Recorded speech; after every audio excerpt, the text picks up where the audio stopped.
कहते हैं वे लोग बहुत ही भाग्यशाली होते हैं जिन्हें बाबा केदारनाथ जी का बुलावा आता है। पिछले 2 सालों में कोरोना के चलते यात्रा स्थगित कर दी गई थी, परंतु इस वर्ष 2022 में यात्रा को फिर से आरंभ किया गया है। हम सबके भाग्य में बाबा भोलेनाथ का बुलावा लिखा था। उन्होंने हमें केदारनाथ में दर्शन देने के लिए बुलाया। इस वीडियो के माध्यम से हम इस वर्ष के केदारनाथ यात्रा के विषय में आपको सभी जानकारियां देंगे और यह भी बताएंगे कि हमारी यात्रा कैसी रही। आइए जानते हैं हमारी यात्रा का आरंभ से लेकर अंत तक का यात्रा का वृतांत।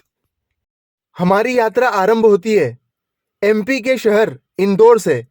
इंदौर से हरिद्वार पहुंचने के बाद हम ऋषिकेश पहुंचे। वहां हमने त्रिवेणी घाट पर संध्या स्नान किया, आरती की और भोजन करने के बाद अपने होटल में विश्राम किया। अगली सुबह हम केदारनाथ के लिए निकले। काफी उत्साह था इस यात्रा को लेकर। सुबह सुबह हम निकले और सोनप्रयाग पहुंचे। वहां एक दिन रुके, फिर अगली सुबह हम गौरीकुंड के लिए निकले।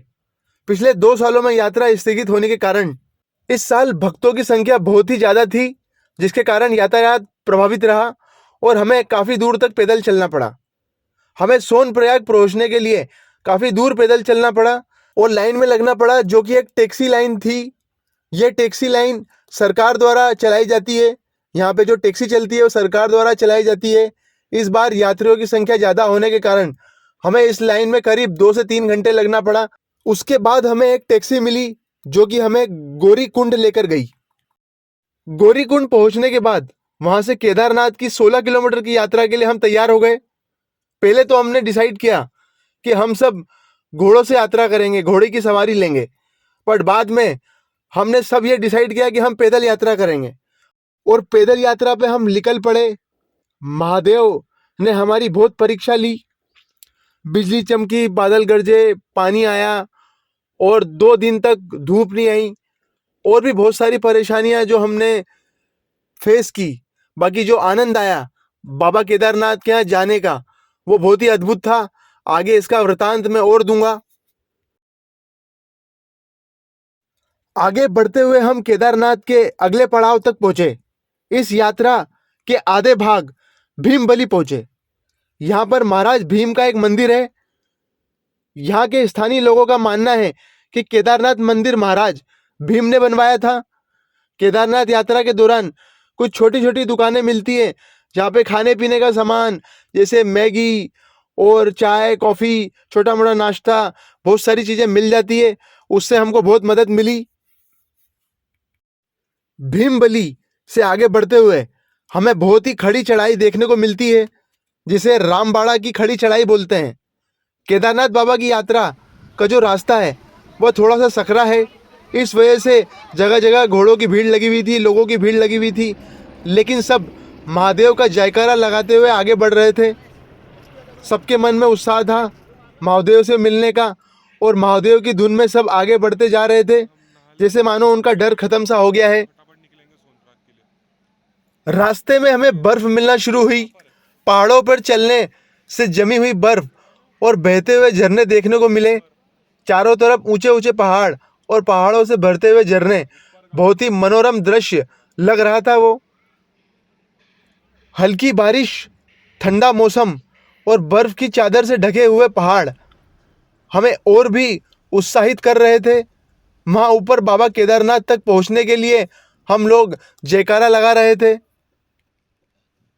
केदारनाथ यात्रा का आखिरी पड़ाव जो कि बेस कैंप था। धीरे धीरे बढ़ते हुए हम शाम तक केदारनाथ के बेस कैंप तक पहुंचे और वहां का नज़ारा स्वर्ग से कम नहीं था। मेरा पूरा शरीर भीगा हुआ था, मैं ठंड से कांप रहा था, लेकिन बाबा केदारनाथ से मिलने की जो खुशी थी उससे ठंड का एहसास हो ही नहीं रहा था। हम बेस कैंप से आगे बढ़े। अभी जो आप रास्ता देख रहे हैं जहाँ पे हम चल रहे हैं वो रुद्रप्रयाग का रास्ता है। ये रतुड़ा नाम की जगह है जहाँ पे जनपद कार्यालय, पुलिस लाइन रिजर्व का बना हुआ है और ये रुद्रप्रयाग है।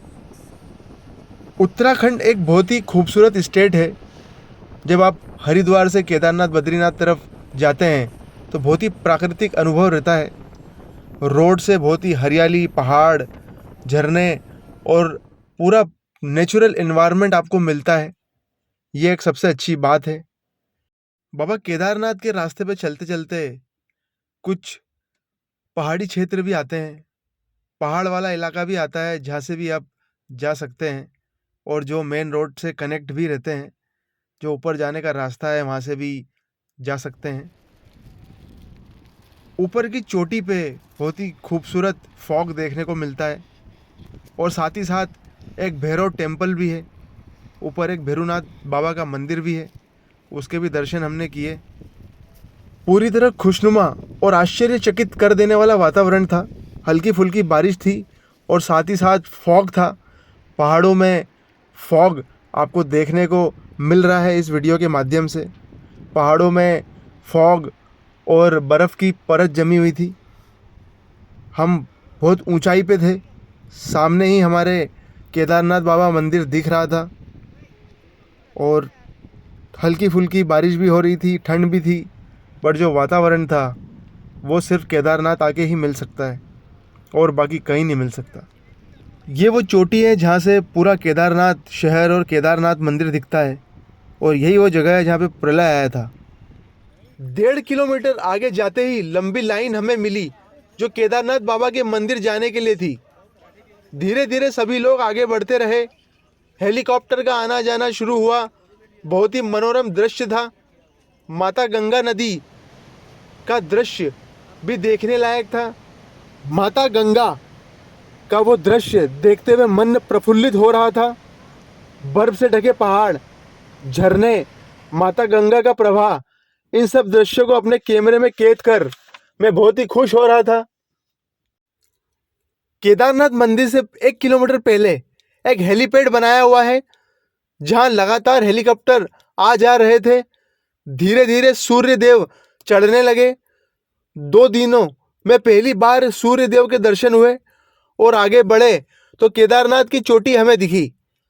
जैसे ही दूर से हमने बाबा केदारनाथ के दर्शन किए, हमारी आंखों में आंसू निकल गए, और बाबा का जयकारा करते हुए हम आगे बढ़ते हुए बाबा केदारनाथ के मंदिर तक पहुंचे। 6-7 घंटे लाइन में लगने के बाद हम मंदिर की एक छोर पे पहुंचे।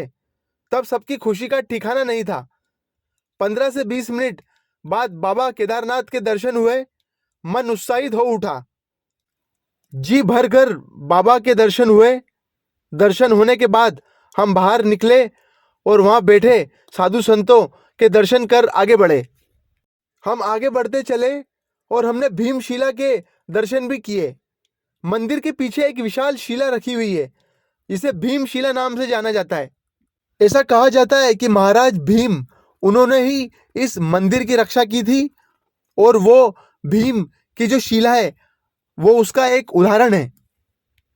यह वही शिला है जो साल 2013 की महाजल प्रलय में अचानक आगे आके रुक गई थी, और जिसने मंदिर में शरण लिए हुए सभी लोगों की रक्षा की थी। हम भीमशिला के दर्शन करते हुए और मंदिर प्रांगण में थोड़ी देर रुककर आगे आदि शंकराचार्य की समाधि स्थल पहुंचे, और वहां पे भी हमने दर्शन किए।